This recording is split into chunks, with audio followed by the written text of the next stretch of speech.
প্রিয় দর্শক, আসসালামু আলাইকুম। গত জুলাই আগস্টে ঘটে যাওয়া গণঅভ্যুত্থানের পর বর্তমান অন্তর্বর্তীকালীন সরকার সুপ্রিম কোর্টের রেফারেন্সের ভিত্তিতে ডক্ট্রিন অব নেসেসিটির ভিত্তিতে গঠিত হয়, কারণ অন্তর্বর্তীকালীন সরকারের কোনো বিধান সংবিধানে ছিল না।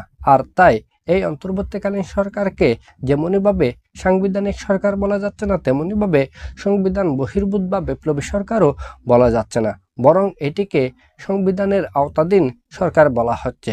কেননা বর্তমান অন্তর্বর্তীকালীন সরকারের উপদেষ্টাগণ বর্তমান সংবিধানের আলোকে নিয়োজিত মহামান্য রাষ্ট্রপতির উপদেষ্টা হিসেবে কাজ করছেন।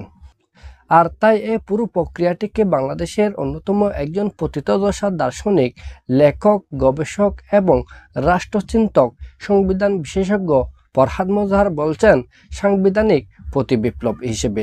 কেননা গণঅভ্যুত্থানের পর একটি বিপ্লবী সরকার গঠনের পরামর্শ দিয়েছিলেন তিনি সংবিধানের আলোকে শপথ গ্রহণ না করে বরং একটি প্রক্লেমেশনের অধীনে শপথ গ্রহণের কথা বলেছিলেন।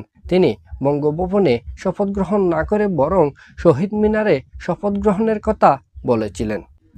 আর তাই এই সময়ে এসে জুলাই গণঅভ্যুত্থানের নেতৃত্বদানকারী প্ল্যাটফর্ম, বৈষম্য বিরোধী ছাত্র আন্দোলন এবং জাতীয় নাগরিক কমিটির নেতৃবৃন্দরা বলছেন অচিরেই প্রক্লেমেশন ঘোষণা করতে হবে। আমরা গত কিছুদিন আগে দেখেছি প্রক্লেমেশন অফ জুলাই রেভলিউশন ঘোষণা দেওয়ার জন্য ছাত্রদেরকে দলে দলে শহীদ মিনারে আসতে, কিন্তু শেষ পর্যন্ত যখন সরকারের তরফ থেকে জুলাই গণঅভ্যুত্থানের সকল অংশীজনদের সাথে আলাপ আলোচনার ভিত্তিতে জুলাই প্রক্লেমেশন ঘোষণা করা হলো, তখন তারা প্রক্লেমেশন অফ জুলাই রেভলিউশন ঘোষণা দেওয়া থেকে পিছু হটে।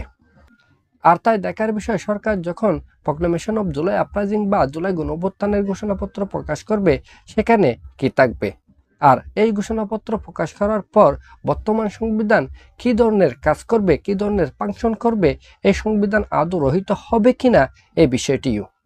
আমাদের পরবর্তী ভিডিও পাওয়ার জন্য আমাদের এই চ্যানেলটি সাবস্ক্রাইব করবেন। সবাইকে ধন্যবাদ। আসসালামু আলাইকুম।